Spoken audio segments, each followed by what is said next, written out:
So it does sometimes give phone numbers, and you can call from that. You can also generate target lists from this. You can like pick a target area and put in your so it'll actually give you data to call. So after I make sure I'm looking at the correct property, um, you only want sold. You can I like last 6 months, preferably. Okay, so it's now defaulted to half mile, and you can adjust these other settings, and then you'll hit filter, and it'll come up with however many it finds. I'm actually surprised it didn't find as many as it could have. And then what I like to do is I like to go at 40th percentile. So if the range is 100 to 200, 140 is the bell curve. Um,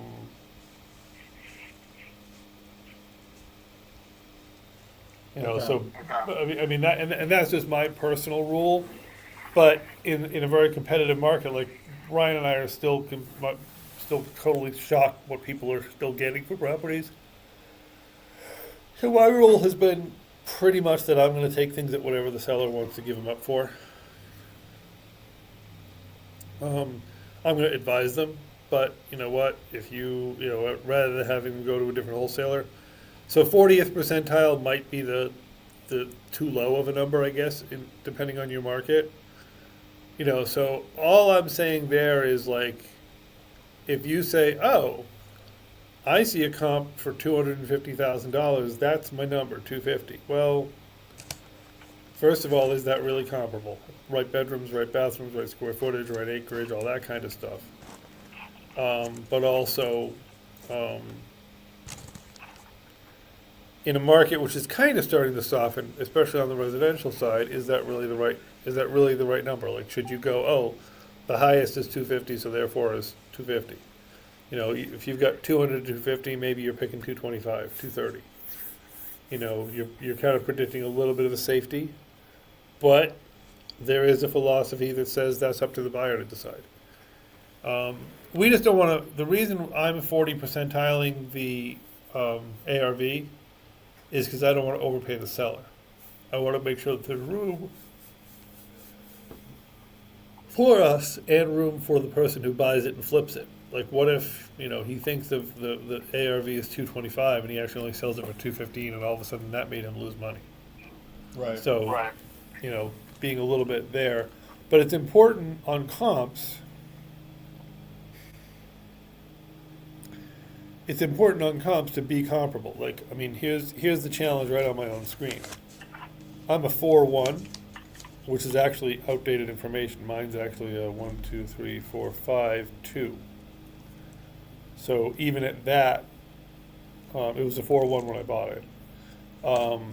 But I don't have 4-1s anywhere in here.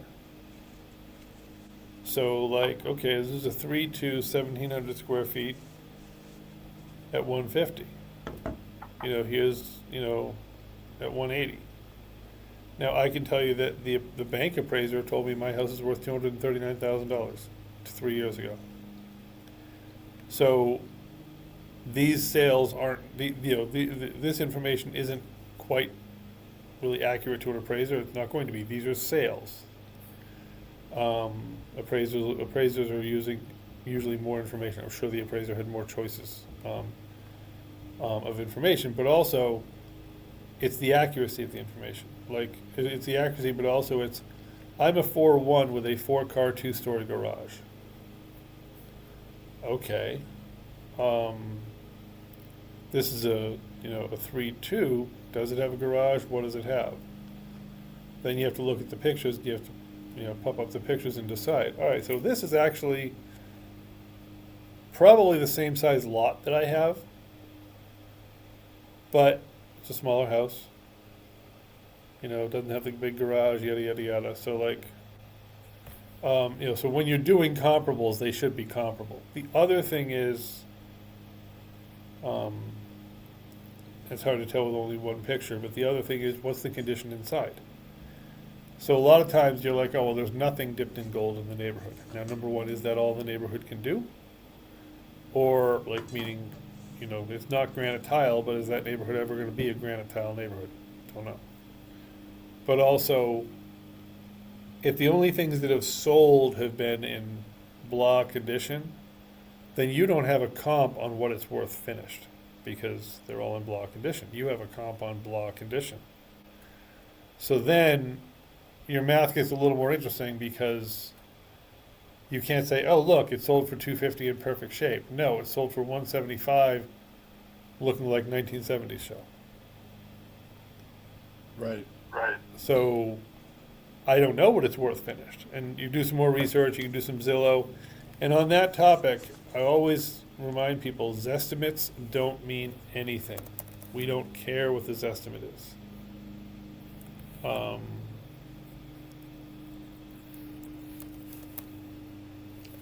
Right. I found the same thing. I've used them vaguely, but I found Redfin and Realtors estimates to be way more accurate than Zillow's. Absolutely. I find that to be exactly. And the other is that, Even though sometimes you have to take it with a grain of salt. yeah, and you have to take them all with a grain of salt. And the most important thing here is to take, the most important thing here is to take with a grain of salt anything that's on the first pop-up for any of them. Anything, any kind of AI estimator, even within batch leads. It's saying value, see the thing, it's saying estimated value 219, which isn't that far off. Given its comps down here, it must have done the math to say, oh, 4 bedrooms is more than, and da-da-da. But the other thing is, this estimate here of 120,000, I can tell you right now that I could sell this thing for 260,000 tomorrow in a heartbeat. Right. What you don't worry about this. You pop behind it, and you search back here, and it'll pop up some properties over here. And that's what you look at. You don't let the AI tell you the answer. Even the AI that I'm building, okay, there isn't an AI in the world that you want to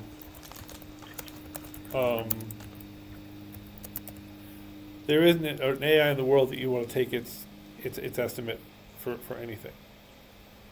You want to pop behind here. Of course, it's not going to cooperate now. That's all right. And there we go. These happen to be rentals, so we switch it around. And you only care about what's sold. That's the most important thing. Right. You only care about what's sold. And now you start looking and saying, oh, it's a 2-bed, 1-bath that sold for 140. Da da da da. And you break it down. This is where you get your information. This is where you click in. What I showed you was a multi. This is a single, but the point is the same. Oh, okay. So it's in that condition. Oh, that kitchen looks a little 70s, but overall it's okay. It could be. Doesn't need a lot of work. It looks pretty clean. Somebody just liked that. The yellow countertop, but it works. Okay, fine. But other than the kitchen, I probably wouldn't do much of the rest of the house. So that's probably 2 or 3 of those, and that's dipped in gold for that neighborhood. So that's kind of the thing you want to do with your ARVs, and that's why when you go back to a fast calc, not baby, what is fast calc? Is that fast calc? No. Oh, FC. Sorry. So when you go back into fast calc, now you're telling it the ARV is 140. And let's say your rehab is still 20,500. So then it's going to say, as a flip, this is your flip button.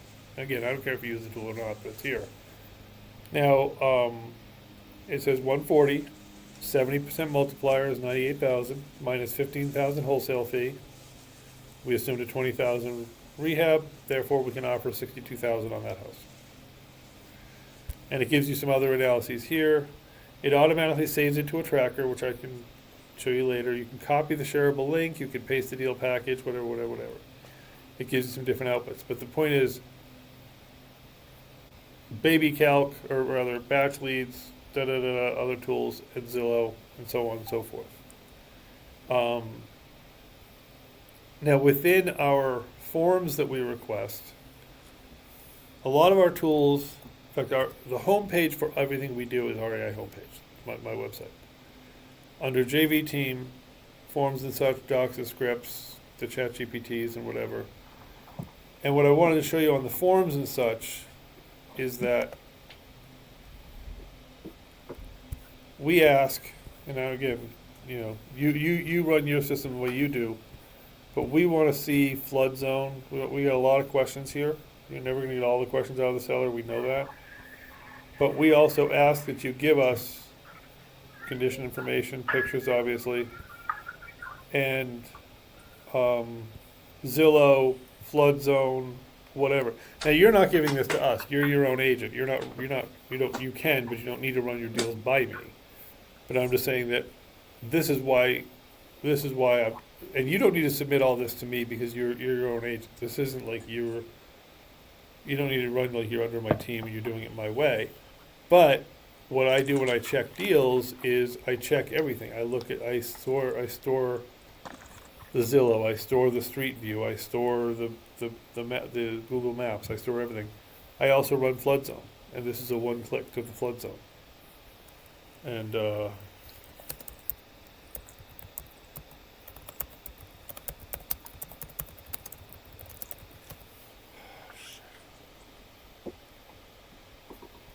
this is why I do Flood Zone for every single deal. I bought this house. I didn't do Flood Zone on it.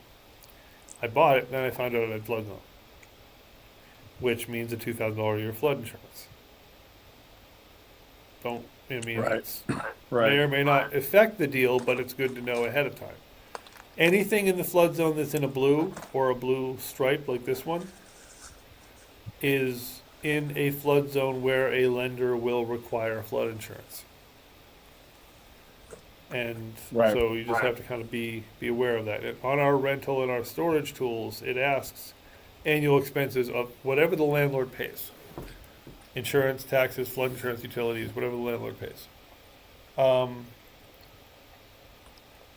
then you'll see, you can go through this separately. We have a lot of different tools. We have a extractor that'll take operating memorandum, T12s, trailing 12s, all sorts of data, extract it out for use in calculations. It has a pick rehab tool that will look at the pictures and say, oh, well, this is what I think your repair estimate is. Now that's based on it bases it on two numbers, the repair estimates in my area, we can edit one for you, and the national average repair estimates. So you'll see we have a lot of other tools. We have lending intake and so on and so forth. We have doc generator, AOS generator. So we have lots of different tools here that as you need them, I can show them around to you. Now I know you got to go. I know you got a tight 30. So is there anything else we should cover, or do you want to regroup later, or how can I help you get rolling? No, this is good. Yeah, I think for me right now, I think I'm going pretty good. I'm using the main tools I need right now, which is good. I don't need to be. I can kind of figure out which tools I need as I go. Like nothing right now is urgent on that, like from that aspect. I did have a quick question, just to see what you thought. Like for example, when I am talking to the sellers, it probably makes more sense because obviously, like I have, my own JVB Investments LLC. But like for this now, since I'm obviously like an agent with Gorilla Real Estate brokerage, it probably makes more sense to obviously like when I'm talking to sellers, explain that I'm with Gorilla Real Estate as opposed to my JVB Investments to just not confuse the seller. Would you agree with that? So yes, for the most part. Now, what you can do is you can put JBB Investments over and do what's called a qualified association, which is basically a team. You fill out a form with the state, and they approve you for that.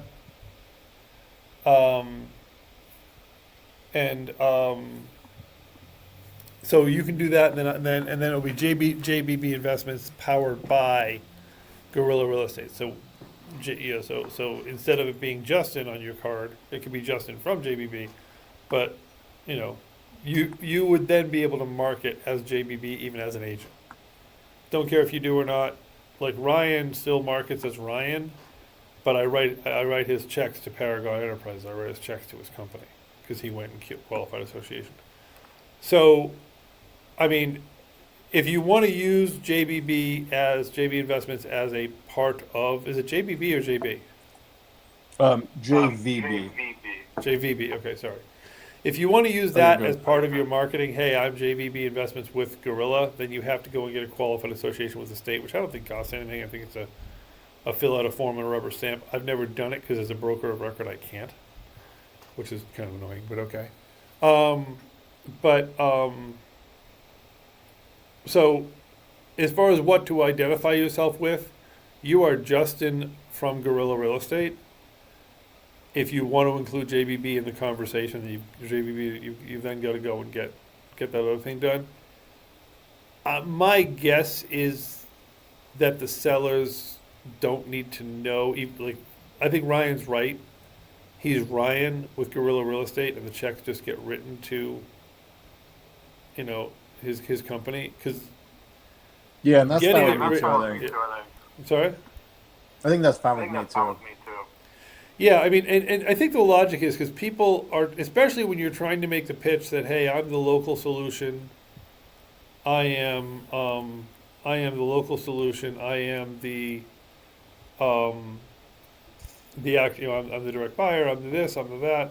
You're trying to make a connection with people. They're not going to make a connection so much with, which I mean, it happens. Like I'm helping an out-of-state wholesaler right now with a deal.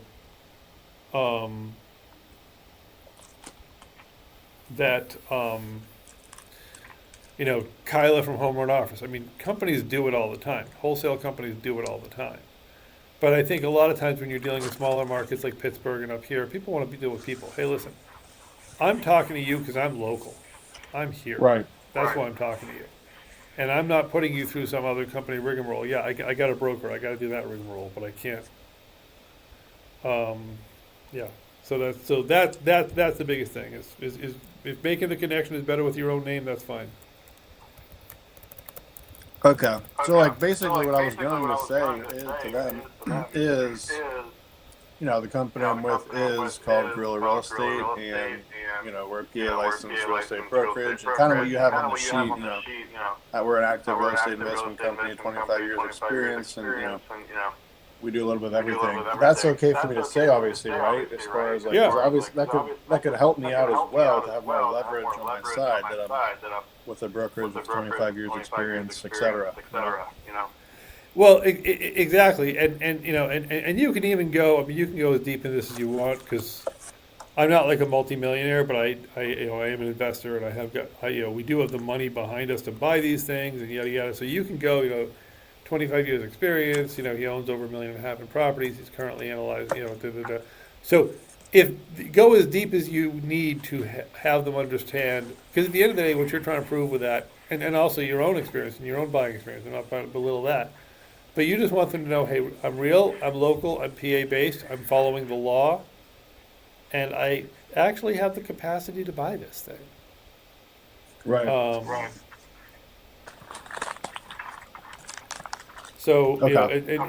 I mean, and obviously you're an independent contractor. There's wide berth of what you can say, but this is also where if you want to have me on some of the calls and be like, hey, let me fold my partner in or whatever.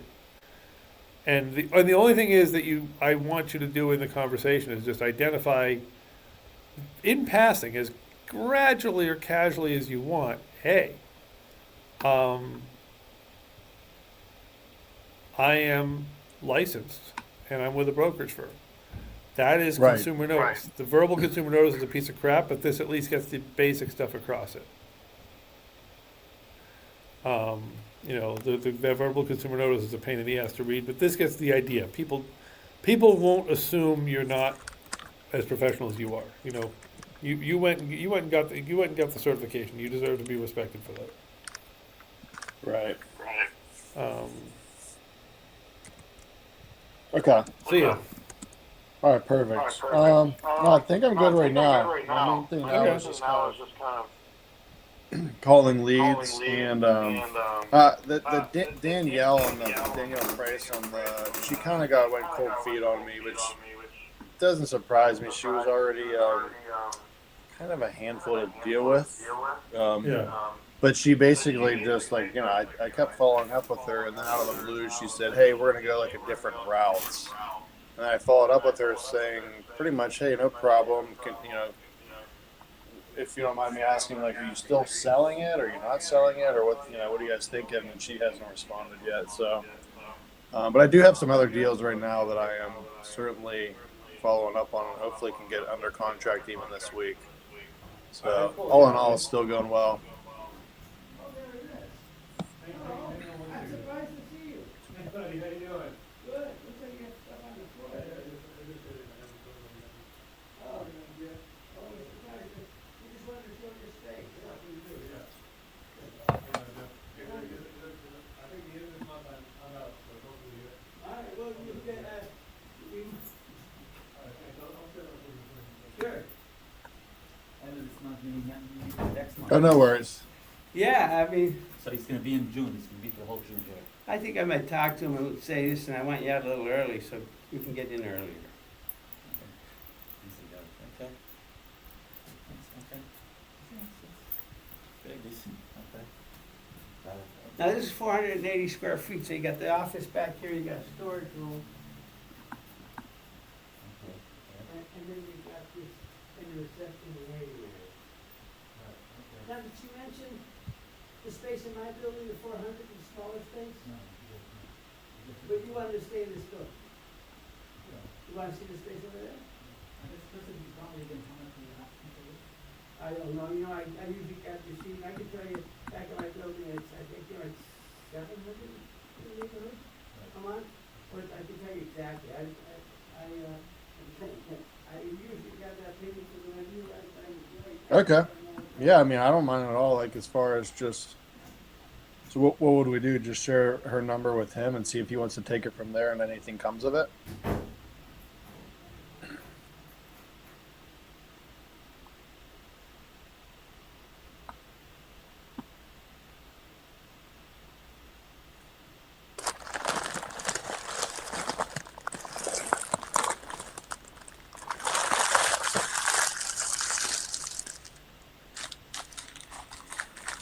Okay. All right. All right. Perfect. No, other than that, I think I'm good to go for right now, and I'll keep you posted with everything. Okay, yeah, and this, Tuesday, Wednesday, Thursday, and, obviously if I'm not around or something, I'll have to do. But Tuesday, Wednesday, Thursday, at 11:30, I'm always on the video channel. Okay. And then usually Thursdays, usually brokerage stuff, Tuesdays, Wednesdays are deal analysis or whatever comes up, and we'll go from there. Okay. Perfect. And I will send you, just because it is the first of the month, I'll send you the Sprite thing that you can do. You want to Sure. and all that stuff. Okay? All right. Sure. All right. Thanks. Thank you. Bye. See ya.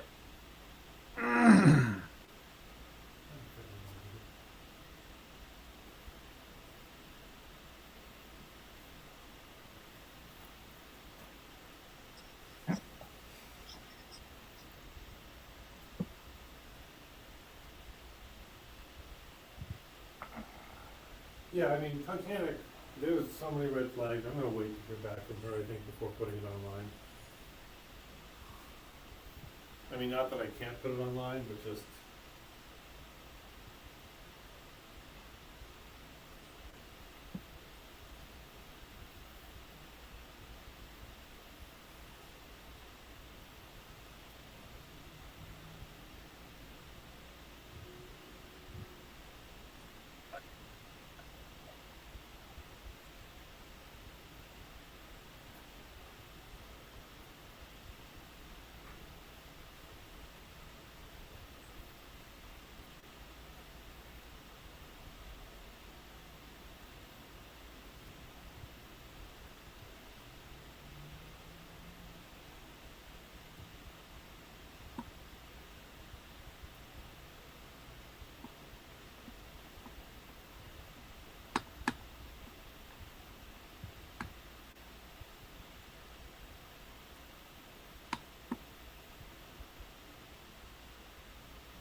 This is my last page.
Okay,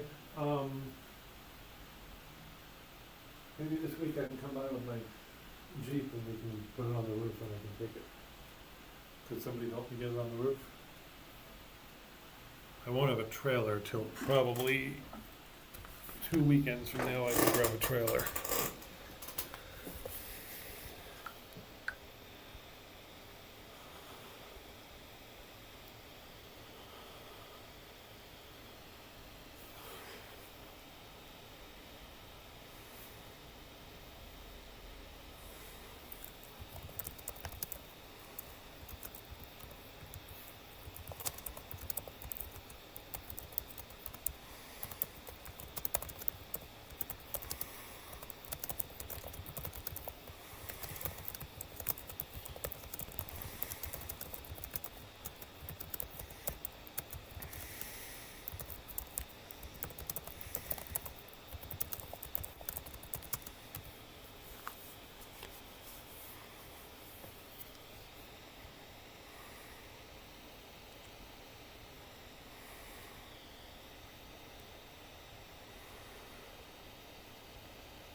Just work. So are you good for tonight around 11?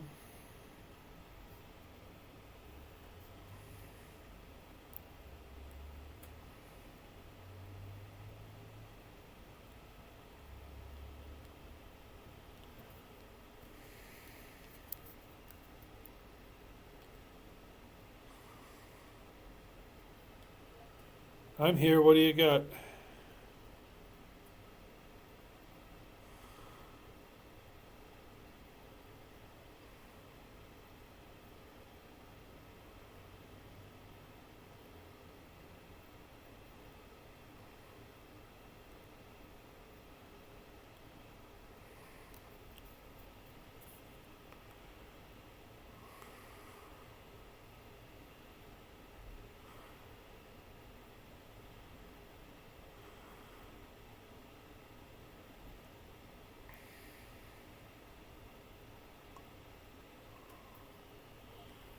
The president's job is not crime in the local cities. Nobody blames him. The crime is down so substantially, it's going pretty well.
I offer seats on my Go High Level account for $49 a month, and it comes with access to a lot of my deal analysis tools as well.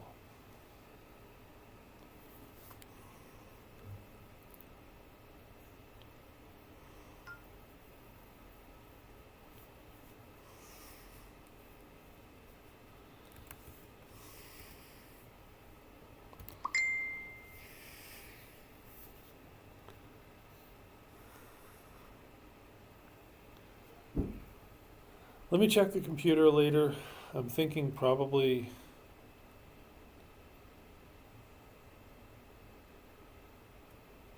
tonight even actually could work after like 5, around 5 o'clock.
I can't believe I chose this.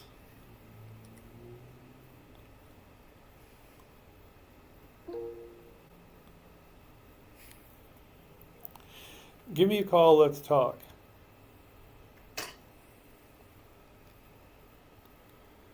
Alex, you're struggling to learn more about the business.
Bro, what the fuck? How'd you get in here? I'm gonna make this balloon disappear. Can you disappear? Dude, what?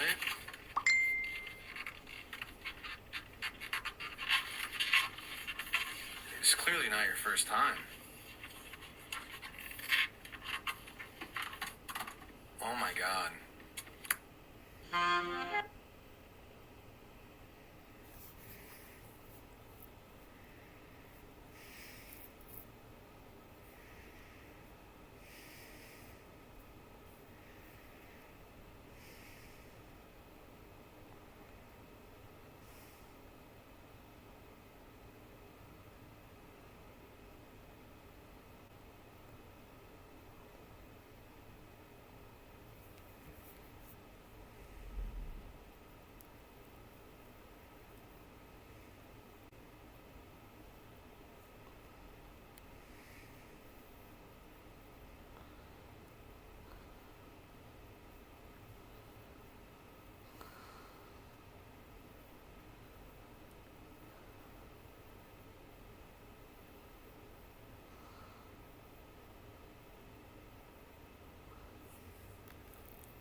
Saturday at 4:30.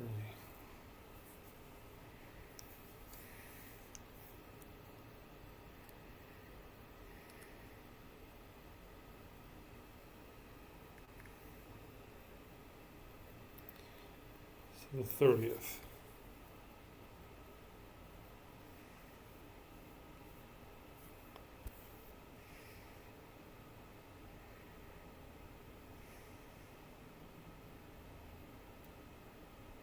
There we go.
I hate my choices.